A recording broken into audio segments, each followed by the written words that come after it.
Hello, hello, bonjour ou bonsoir, dépendant de l'heure à laquelle vous verrez ceci, et bienvenue à nouveau sur notre chaîne, votre chaîne Afrique Top Info.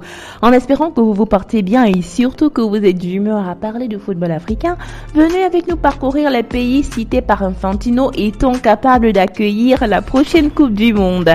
Après l'organisation réussie de la Coupe du Monde arabe des nations au Qatar, le président de la FIFA Gianni Infantino a été convaincu et rassuré de la bonne tenue de la prochaine Coupe du Monde. Une réussite qui a donné une idée de la capacité des pays arabes à pouvoir accueillir des grands événements du football comme le Qatar en aura l'honneur en 2022. Le patron de l'assistance dirigeant du football mondial s'est alors confié sur le football dans le monde arabe et a cité deux grandes nations africaines en exemple qui ont la capacité d'accueillir une Coupe du Monde.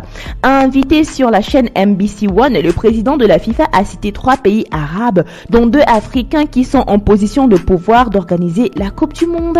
Il existe des pays arabes capables d'accueillir la Coupe du Monde comme l'Arabie Saoudite, l'Égypte qui a accueilli la Coupe d'Afrique des Nations et le Maroc qui a soumis un dossier de candidature pour accueillir la compétition. Le monde arabe est impatient d'accueillir un événement majeur et tous les pays mentionnés ont des stades distingués, a déclaré Infantino. Si l'Afrique du Sud a été la première nation africaine à organiser une Coupe du Monde, l'Égypte et surtout le Maroc pourront être les prochains.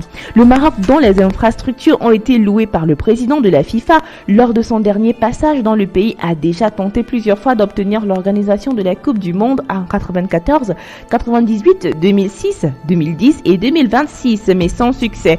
Toutefois, le pays maghrébin a encore affiché sa volonté d'accueillir l'édition de 2030.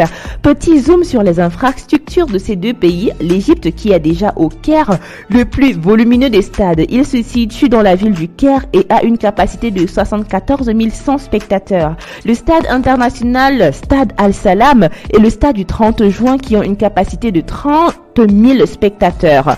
En plus de la ville d'Alexandrie, dont le stade d'Alexandrie peut accueillir jusqu'à 20 000 spectateurs. Le stade Al-Salam, lui aussi, est situé dans la ville de Caire et a une capacité de 30 000 spectateurs. Le stade situé à Suez, dans la ville de Suez, a une capacité de 27 000 spectateurs.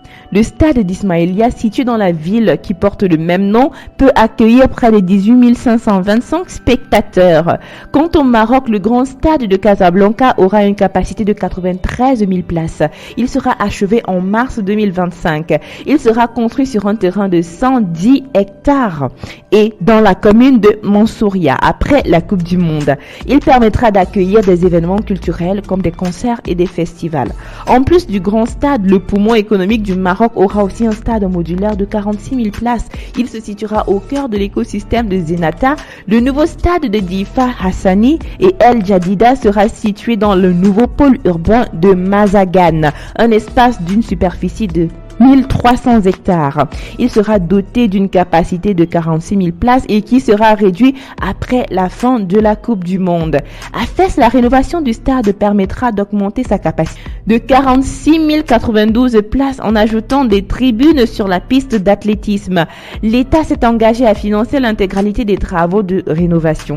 À Tanger, le stade Ibn Battuta est situé à proximité de l'aéroport de la ville. Ce projet, qui a débuté en 2019, a tenté à faire la rénovation de la capacité actuelle du stade de 44 500 places à 65 000 places, ainsi que la couverture de toutes les places assises. La ville de Paloma Blanca aura un stade de 45 600 places.